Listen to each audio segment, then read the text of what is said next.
French cuisine looms large over the whole world. Gastronomy is likely France's longest-lasting empire.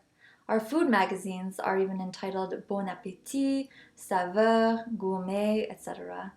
And the French are very well aware of their preeminent place on the world stage and wholeheartedly agree that they are the best. In 1985, the author and journalist Jean Ferniaud wrote a report to the Ministers of Culture and Agriculture stating the following: "Cooking is a French art. If French cooking has attained perfection, it owes this, of course, to its creators, but also to its products. One has never eaten and drunk so well as in France today. Perhaps France is still alone in being capable of training chefs, while others train cooks."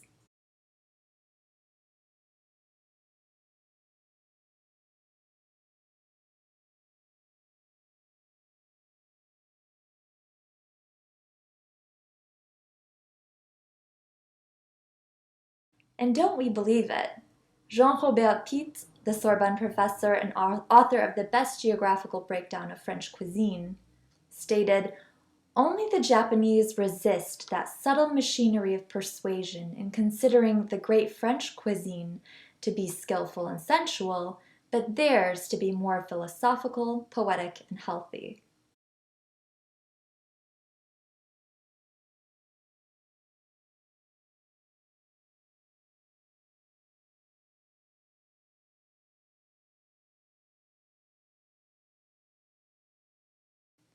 The implicit message is that perhaps the domination of French cooking over the rest of the world may depend less on the kitchen than on the popular imagination, a marketing sleight of hand to go along with their culinary product that only the wisdom of the Japanese culture has noted and taken into consideration in their own ever upward march toward culinary perfection.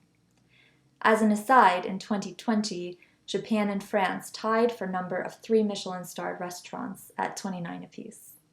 So in this lecture, let's take off our rose-colored glasses for a little bit and look at the French menu, its history, and how it functions in French culture. Of course, even more than literature, art, and conversation, the relationship between France and its food is profound and could never be fully sounded in an hour-long talk.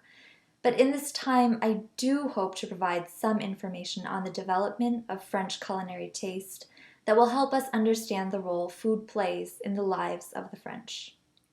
Of course, France is a very special place in terms of agricultural tradition. The country enjoys a very moderate yet diverse meteorology with over 600 microclimates, which allow Atlantic, Alpine, and Mediterranean agricultures to do well there. Moreover, France is crisscrossed with freshwater rivers that, unlike those in Italy, never dry up and thus complement the saltwater fare from the coastal towns. A third of French land is considered arable.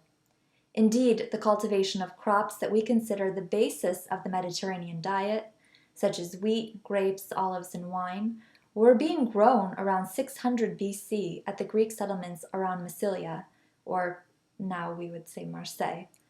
Around this time, the Celtic people migrated from Austria, bringing with them their skills in hunting and animal husbandry, and they raised animals for milk, cheese, butter, lard, and of course, meat. When the Roman army beat the Gallic forces in 52 BC, they opened up trade routes that extended all the way to China and India, which introduced many spices and foreign products, and with Catholicism came, of course, a focus on bread and wine. The French tradition of eating in a series of distinct courses also comes from the Greek and Roman roots. But how was France able to turn this strong agricultural tradition into such an unassailable empire? For indeed, despite the magic of the French terroir, which we will talk about more in depth later, it can't seriously be maintained that no other European countries shared a large number of these environmental factors as well.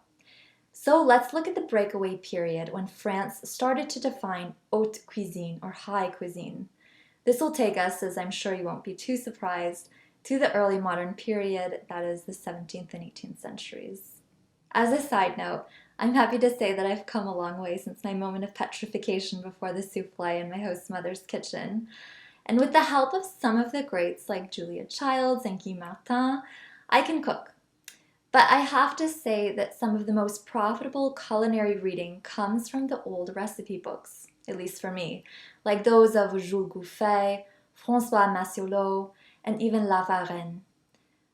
Now, of course, I enjoy the modern cookbooks by celebrity chefs like Jean Ambert as much as the next home cook, but there's something very special about going back hundreds of years to see how people interacted with their environment. Of course, much of these old books are technically useless to me in a certain very narrow sense, meaning I don't kill my own rabbits or even choose my own geese from market, and therefore such information regarding the best techniques for said processes is not necessary for me to make dinner. And yet, this seemingly crude information is nevertheless good in itself, I would argue, in that it unbuffers our relationship to the earth, reminds us of the nature of food, and makes visible those parts of eating that have become invisible, what might be called the more productive aspects of food consumption.